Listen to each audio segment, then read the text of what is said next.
Hey cruisers, welcome back to our second video in the series for new cruisers. So moving right along from our last video, one of the most common questions we get asked is, what are the common mistakes that you see people making on a daily basis when booking a cruise? So let's jump into that right now.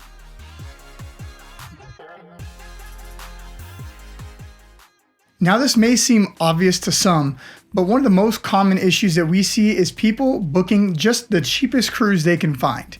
And the reason I say that is because, like we talked about in our last video, cruise experiences will vary drastically.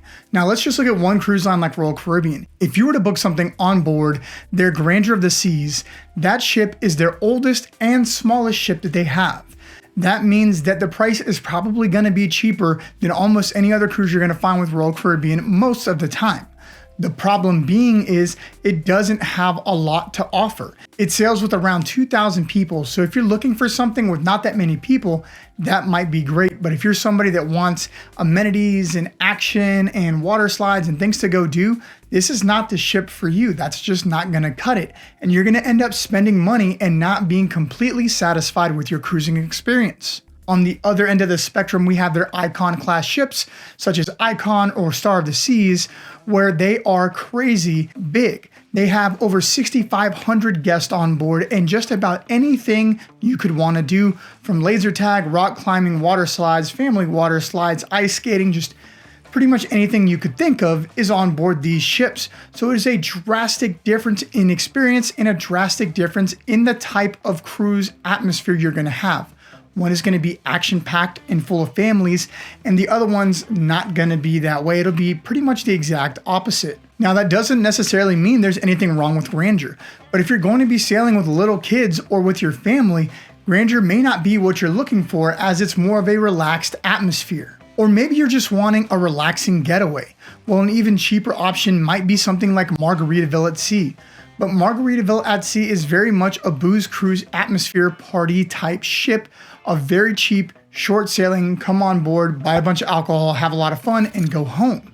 And so while that might be cheaper than even sailing on Grandeur of the Seas, it may give you the wrong experience. So the first thing that we see is booking the cheapest cruise possible. Sometimes spending just a little bit more to make sure you get what you want will be worth it in the long run. Another common mistake we see is booking the wrong cabin or the wrong type of cabin.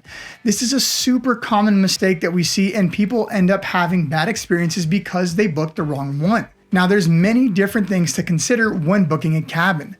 Not just a type of cabin, whether you want interior or you want something like a suite or anything in between, but also where is the cabin on board. From there, then there's also things that come included with certain types of categories, so certain benefits. So if maybe you're looking to buy a spa package or a drink package, then it may make more sense to buy a certain category room that's going to include that, or include Wi-Fi, depending on which cruise line or which category you're sailing.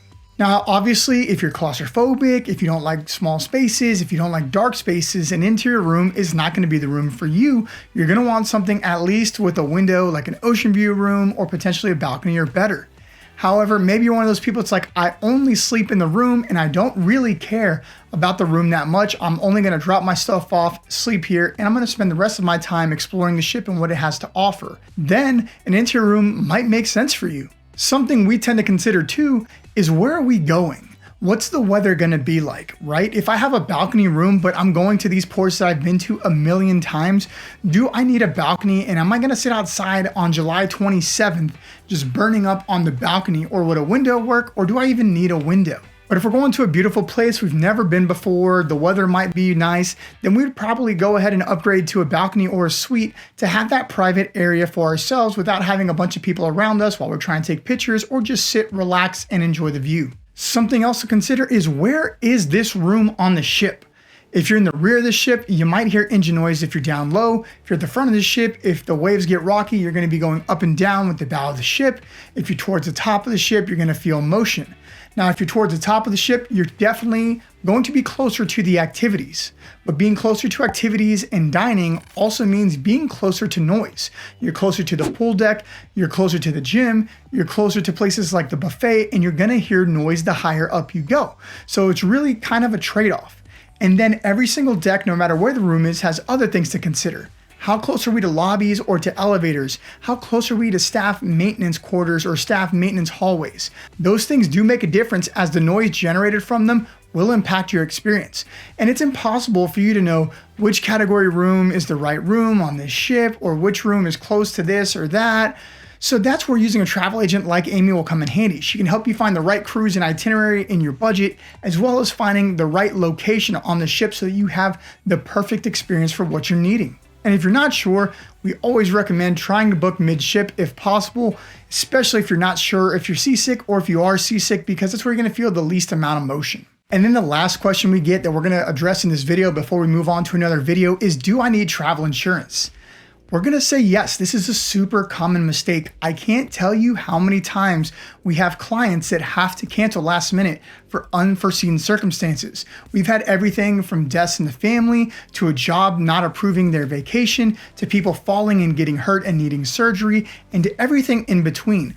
Most of these things are unforeseen circumstances, and you can be out a lot of money, especially if you're booking a cruise for a family or even multiple people, right? We can be talking thousands of dollars, and spending just a couple $100 on insurance can be the difference between being out a couple $100 or being out a couple thousand or more dollars. And you don't necessarily have to get it from a particular company or from the cruise line directly, but we definitely recommend that you do get travel insurance.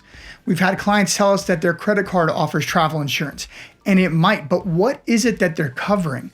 Because things like being on the ship and needing to be medically evac'd out, which happens often, and trust me, it's all over YouTube if you need to see it, but it happens all the time. And that can be upwards of $20,000 to $30,000 depending on where you're at, where you're going, and what kind of medical treatments do you need. Then we have to consider your family or whoever was sailing with you under this insurance policy. How are they getting home? Because they're going to get off at the port that you're getting off at, or they're going to get off at the next port to try to get back and see you. So they're going to need lodging, they're going to need a way to get home. All these expenses are going to rack up quickly. So not spending the couple $100 on travel insurance can seriously be a make or break difference financially for somebody. So we've seen it too many times. And so yes, you need travel insurance. Don't gamble like that with your finances. It's just not worth it. For the sake of time, we're going to go ahead and cut the video here. But in part 3 of this series, we're going to cover things to consider before you board your first cruise or your next cruise. Hopefully you guys found this video helpful. If you did, don't forget to like and subscribe. We appreciate you guys so much. As always, you can use the QR code here to have Amy book the perfect cruise on the perfect itinerary for you. And we will see you in part 3.